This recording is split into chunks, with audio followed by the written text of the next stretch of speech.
بالکل ابتدائی دور کی بات ہے، غالباً 3 صدی کے عالم ہیں شیخ عبداللہ اندلسی رحمۃ اللہ علیہ، جو بغداد میں رہتے تھے۔ لکھا یہ ہے کہ یہ بہت بڑے عالم تھے اور قرآن کریم کے حافظ تھے اور بہت بڑے محدث تھے۔ محدث ہونے کا عالم یہ تھا کہ ان کو 30,000 حدیث زبانی یاد تھی۔ بہت بڑے شیخ تھے اور بہت سارے بزرگوں سے دین کا کام کر رہے تھے، اور ان کے مریدین کا حلقہ بہت بڑا تھا۔ ان کے یہاں ایمانی مجلسیں، نورانی مجلسیں ہر وقت قائم رہتی تھی۔ تاریخ میں ایک بزرگ کا نام آتا ہے شیخ شبلی رحمۃ اللہ علیہ، یہ بھی ان کی مریدین میں سے تھے۔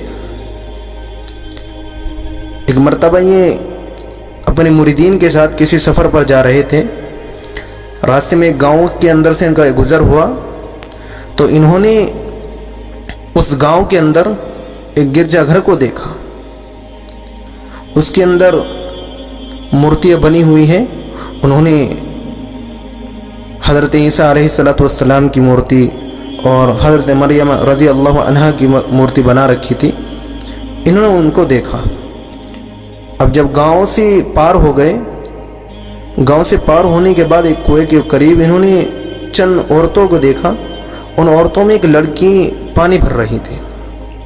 انہوں نے جب اس کو دیکھا تو ان کا دل اس کی طرف مائل ہو گیا اور اپنے مریدین سے کہنے لگے کہ میں تو اب اس کو حاصل کروں گا، آپ واپس چلے جائیں۔ مریدین کہنے لگے کہ آپ کا دل کیسے اس کی طرف مائل ہو گیا؟ آپ بہت بڑے اللہ والے ہیں، بہت نیک ہے، آپ تو ان چیزوں سے منع کرتے ہیں۔ کہنے لگے بس یہ تقدیری بات ہے کہ تم واپس چلے جاؤ۔ تو مریدین کو بہت بڑا جھٹکا لگا، مرید ہونے لگے اور واپس ہو گئے۔ اور جب واپس جا کر بغداد میں اس بات کو بتایا تو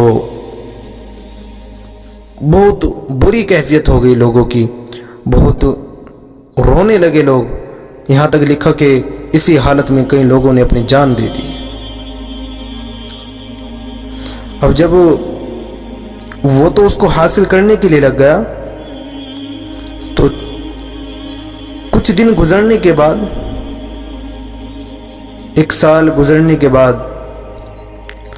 اب ان کے مریدین کے دل میں خیال آیا کہ چلو اپنے شیخ کا حال معلوم کرتے ہیں جا کر۔ اب وہ مریدین آئے اور لوگوں سے معلوم کیا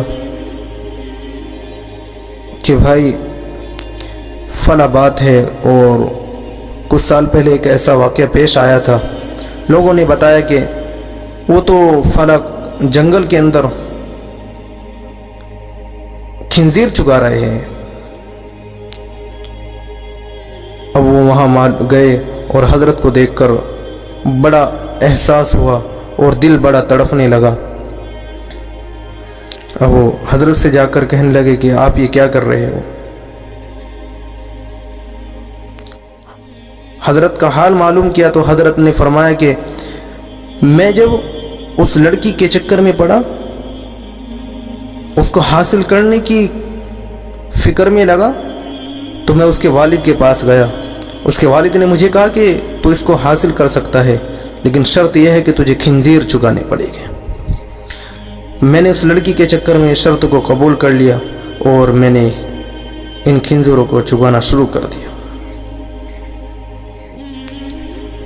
تو ان کے مریدین نے ان سے پوچھا کہ آپ قرآن کریم کے حافظ تھے، کیا آپ کو قرآن یاد ہے؟ کہنے لگے کہ قرآن کریم تو بھول گیا ہوں، لیکن قرآن کریم کی ایک آیت یاد ہے۔ تو مریدین سے کہنے لگے وہ آیت یہ ہے کہ وَمَن يَتَبَدَّلِ الْكُفْرَ بِالْإِيمَانِ فَقَدْ ضَلَّ سَوَاءَ السَّبِيلِ۔ اللہ تعالیٰ قرآن کریم کے اندر کہتا ہے کہ جن لوگوں نے اپنے ایمان کے بدلے کفر کو لے لیا، ایمان کے بدلے کفر کو حاصل کر لیا، یہ لوگ سیدھی راہ سے بھٹک گئے۔ مریدین کہنے لگے کہ آپ کو 30,000 حدیث زبانی یاد تھی، کہ آپ کو وہ حدیث یاد ہیں؟ کہنے لگے کہ ایک حدیث یاد ہے کہ جو اپنے ایمان سے پھر جائے کہ اس کو قتل کر دیا جائے۔